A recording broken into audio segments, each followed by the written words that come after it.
सो आपने अभी देखा होगा कि नैनो मटेरियल्स जो है, जो भी नैनो मटेरियल्स है, उनका यूज़ बहुत है।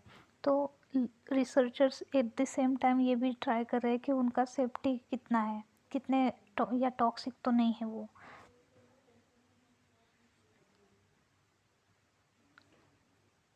ओके, तो इस पे भी बहुत सारा रिसर्च हो रहा है। तो नैनो मेडिसिन जनरली क्यों डेवलप की जाती है? क्योंकि इससे आपको जो भी टिश्यूज़ को चाहिए होता है, जो भी आपको नॉर्मल ड्रग में जितनी डोज चाहिए होती है, उससे आप कम डोज में भी नैनो फॉर्मुलेशन करके कम डोज लगेगी नैनो की, और आपको इफ़ेक्ट उतना ही या ज़्यादा भी मिल सकता है। या तो ड्रग जैसे आपको किसी चीज़ को आपको ब्रेन तक पहुंचाना है, या पर्टिकुलर जहाँ पे इंजरी हुई है वहीं पे आपको ड्रग को ले जाना है, तो आपको नैनो पार्टिकल्स के थ्रू आप जा सकते हो। अदरवाइज़ आपको पूरी टैबलेट लेनी पड़ती है, और वो पूरे बॉडी में जाएगी, और जितना वहाँ पे जाना है, जहाँ पे इंजरी हुई है वहाँ पे उतना ही जाएगा, और फिर वो थोड़ा बहुत एक्शन शो करेगा।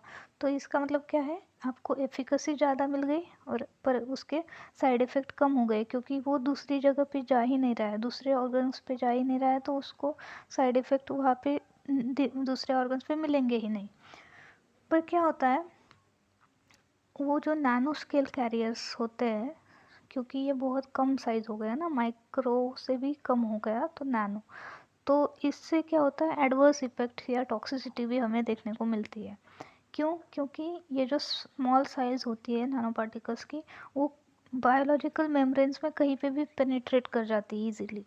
ठीक है, सेल में, इवन न्यूक्लियस तक भी ये जाते हैं।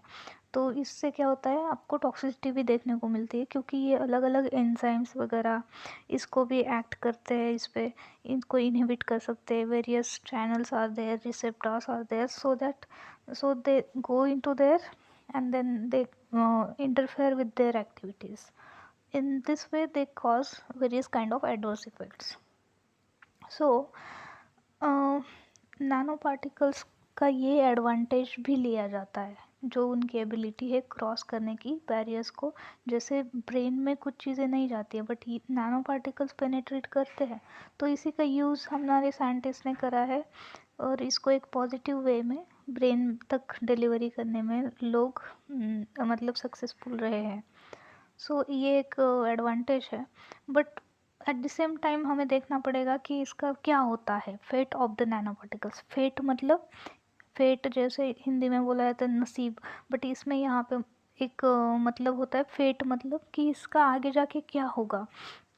ठीक है, आपने नैनो पार्टिकल यूज़ किए ब्रेन डिलीवरी के लिए, नैनो पार्टिकल आ गए ब्रेन में, पर आगे जाके ये मेटाबोलाइज होंगे कि नहीं, ये एक्सक्रीट होंगे कि नहीं, कि वहीं पे जाके एक्यूमुलेट होके लॉन्ग टाइम के लिए परसिस्टेंस होगा उसका, और वो टॉक्सिसिटी करेंगे। सो ये भी हमें बहुत देखने का अप्रोच होना चाहिए when you are developing some diagnostic and therapeutic application using nano carriers. So biodegradability, or whether they accumulate or cause any long term effects. Next is biological interactions of nano particles. इसका मतलब क्या है कि nano particle just ऐसे नहीं कि membrane में cross कर गए, वो क्रॉस करने के बाद वहाँ पे जो आपके मॉलिक्यूल होंगे, जैसे प्रोटीन हो गया, उससे भी इंटरेक्ट करते हैं, क्योंकि वो भी छोटे छोटे हैं।